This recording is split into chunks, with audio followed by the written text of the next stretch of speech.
Today, we're exploring Malacca, and if you think that name sounds familiar, it's because it was once one of the world's most important cities, not just because of the ice cream, but its extensive history.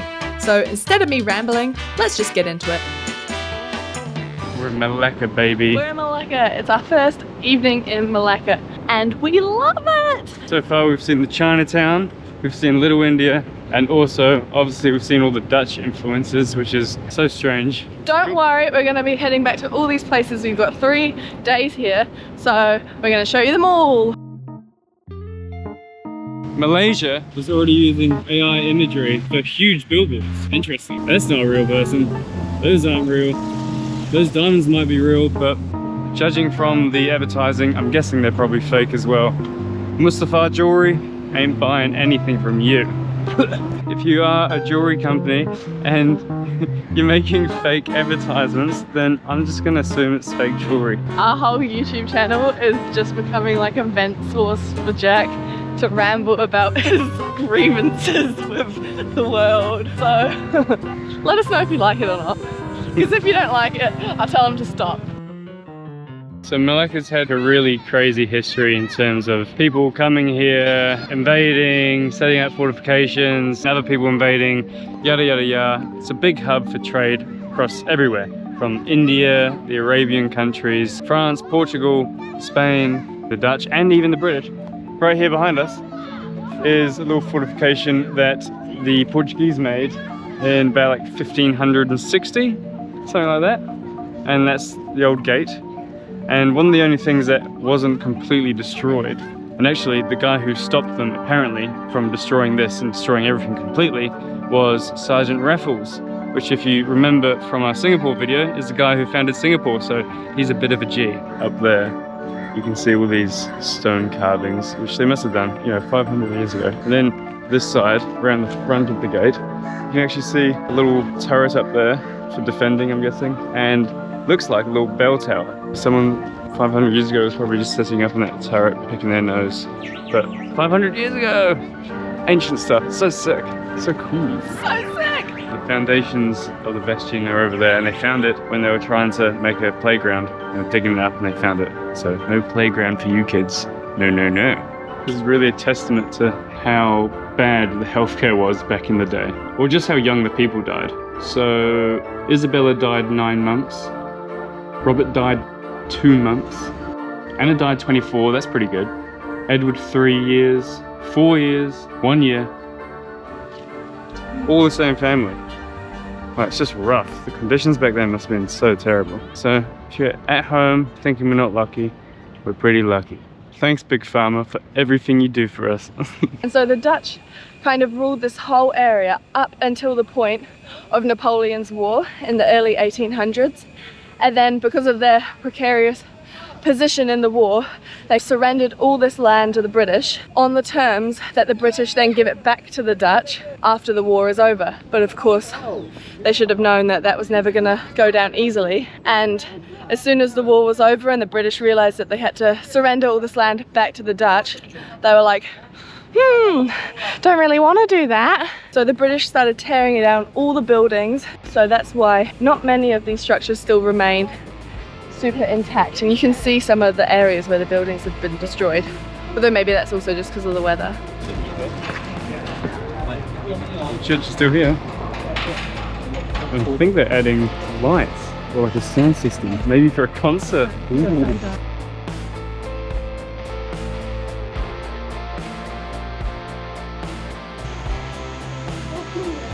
Like, obviously it's very noisy, but yeah, they're currently strengthening the arch of the church. That's what they're doing, in a very scuff way, may I add.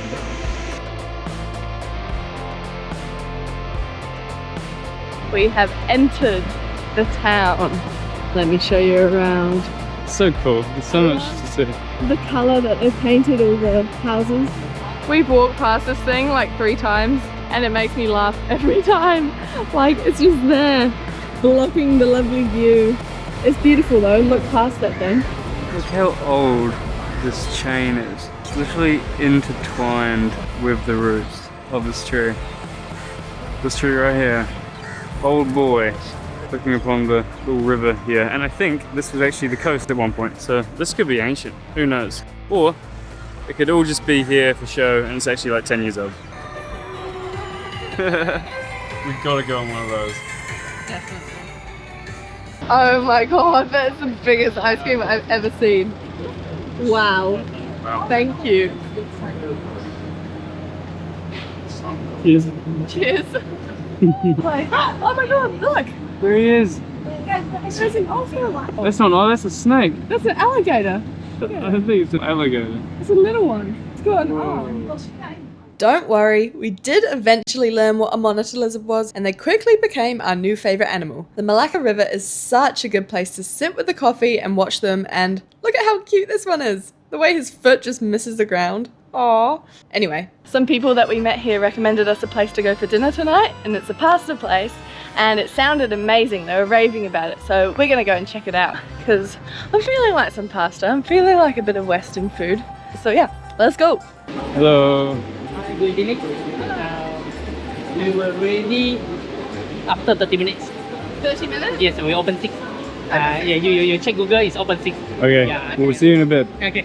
Okay, I know I've moaned a lot, but I just can't stop thinking about St. Paul's Church and how the guys working on it were just like welding and grinding at the top, and sparks were flying everywhere, and even just like the integrity of the floor, where like we saw like 2 hammers were dropped straight onto the floor, and it gave me such an ick. So yeah, I just wanted to put it out there just in case there were any architectural conservationists watching.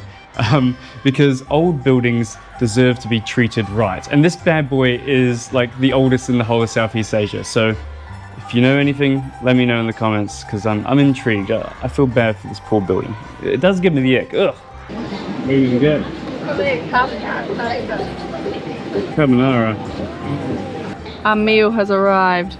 Carbonara pasta. Good gift. Jack's still waiting for his. Jack ordered a laksa? Kind of, yeah. Yum soup. Something like that. I got a carbonara because I'm Western. No, because the pasta place was recommended and I feel like a pasta. And that pasta was actually so good. At least gave me a taste. Yeah, Me. delicious. And we're also playing a game of online chess because that's our latest addiction. Offline chess. And at least it's getting surprisingly good. And honestly, the only reason I didn't get that is because I thought it would taste like my student carbonara, where I just kind of chuck it in the pan, chuck in some olive oil and cheese and some meat, and it'll be good. But that's actually really good. So yeah, really good spot. Possibly come here if you're in Malacca. And this looks mean as well. I don't know if you can hear it right now, but there are thousands of birds in the trees above us. And they're so noisy. It's insane. My God. That's a lot of birds. Hopefully they don't pull me. Simba, remember who you are. So far, I am a fan of Malacca. I am a huge fan of Malacca. Oh. It's so nice. Oh, there's copyrighted music driving past us. Anyway. You didn't hear anything. You didn't hear anything, YouTube? Go away, Google. It's such a beautiful little town, like honestly. If you're just into chill vibes, pretty streets, it's kind of like the Hoi An of Malaysia so far. It really is. Excited to see what tomorrow has in store for us. Yeah. Good night, everyone. Sweet Good night. dreams. See you tomorrow in 3, 2, 1. And we're back. It's a new day. And today we got one thing on the agenda, and that is coffee. And then maybe after that we're gonna go and see the floating mosque, because that looks really cool and we haven't seen that yet.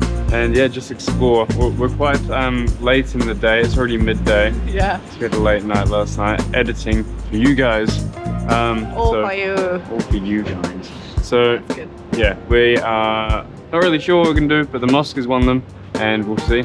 You'll see. So we did end up going to the mosque, but we made a new friend and we didn't want to vlog in front of him, so here's some cool B-roll shots we took instead. It's a very nice area and definitely worth checking out. It has a lot of abandoned resorts and hotels, which is kind of weird. Beautiful architecture though. So we stayed there a while before heading back into the main part of Malacca. This may sound bad, but it's just an observation I made, so there's nothing harmful against it. But here in Malaysia, not Singapore or Indonesia, but here in Malaysia, I have frequently come across retail people or people who are just on the counter at like a restaurant who are glued to the doom scroll.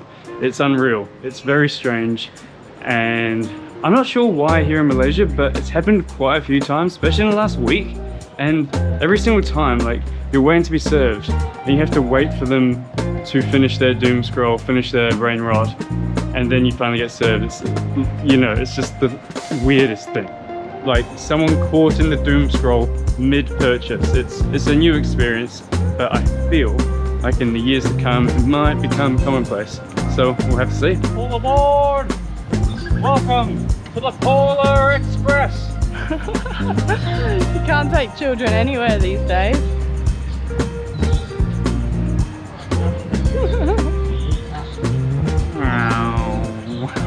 I'm gonna keep going on about this. AI art? What the F-bomb? What the hell? Why? Why AI art? Come on, hire some artists. Look at this, it's rubbish. The Walk for Autism deserves so much better. Oh my god, copyrighted music again. Blah blah blah blah blah blah blah. Oh my god, there's so many of them.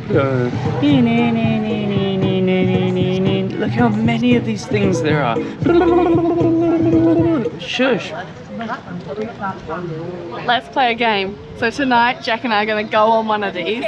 There's lots of different themes and options that you can go with. Take a guess at which one we're going to pick. There's like a unicorn one, a Hello Kitty one, a Pikachu one, a Spider-Man A Labubu. a Labubu one, Wait, a Diddy? Whatever Diddy is. a shark one. Oh, Baby Shark. Could be keen on a Baby Shark or a Spider-Man, but you just have to guess. You have to guess. Put down in the comments right now what you think. So we found the markets. I think we're a little bit early, even though it says it starts at 6. I think it will get better when it's darker, a little bit later on, just because lots of people are still setting up their stores right now. Oh, durian. Oh. Durian, our nemesis. Yeah, if you watched our durian video, you know that we are one of the many people that do not like durian. Smelly, yucky durian. And Yeah. sorry, there's music playing in the background, so for copyright reasons, we're turning you off right now. Okay, I think we found where the real markets are. Oh my god. Look at this is crazy. This This is is- like the food markets / jewelry. But Probably like 2,000 people on this street. lots of There's people. not It's enough beautiful room. though. I just scored the biggest bargain. 1 ringgit for a little Uno deck, which I'm sure will bring us lots of joy on our travels. We went down to the end of the street and we just realized there's a whole nother street of delicious food and whatnot. And honestly, it just keeps going that way. And we've already walked maybe like a kilometer. But still no food acquired. Looking back on all these videos, I can't believe we didn't try any of these dishes. I just want to transport myself back and shake myself and tell myself to eat it all! But unfortunately, I can't do that. So after checking out every stall and going down every street, we came to the slow understanding that there was really only one food that was on our minds. So out of all of those mouth-watering delicacies, what did we opt for? We're here at the best carbonara place in the world. Just you wait. I know how it looks, I know how it looks. Yes, we're getting Western food, but you don't get it. At least this carbonara the other day tasted so good. And Asian food at the moment, even though it's brilliant, is a little bit stale in terms of we've had it like every single day for the last 2 months. So I didn't get the carbonara last time because I got a Luxor. I'm getting that carbonara. I'm getting it. It's gonna be so good. I'm not really much of a pasta person, but this pasta, combined with the fact that the guy that cooks it is really nice. Our chef is so nice and he's Yeah. such a skilled little man. So we're coming back just to support him and also to indulge in the pasta. Yeah. So- What is this market called? Jonker Street Kopitiam. Kopitiam. And now, I think it's time to play some Miniature Uno. Best market find for sure. Well, we've already hit a brick wall on the Uno. The 1 ringgit Uno. It's all only red and yellow. And then like the pick up 4 ones like that. But the whole deck is just red and yellow cards. So I guess we're playing like that. Yeah, well, I guess we've got to catch all the infinity stones. We've got to find another Uno set that's got the other colours on it. Oh well. We're going to play it anyway. After 1.5 games, it's already decided it's going in the bin. The landfill can have it. We don't want it. That's not true. I'm gonna keep It it. sucks so much. I even play Uno with 2 colours. Uno with 2 colours is not fun.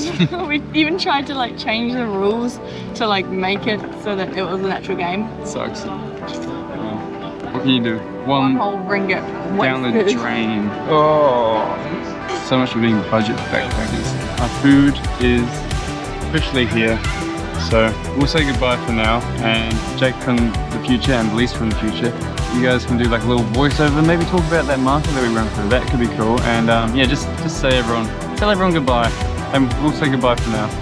Bye. Man, Past Jack was such a pain making us do all the hard work. Okay, so these little light up bike things, we couldn't leave Malacca without going on one. They seem to be the most iconic thing to do around here. Unfortunately, we can't play the song we chose out loud, so instead we'll have a little sing along. Yeah, so the white gate.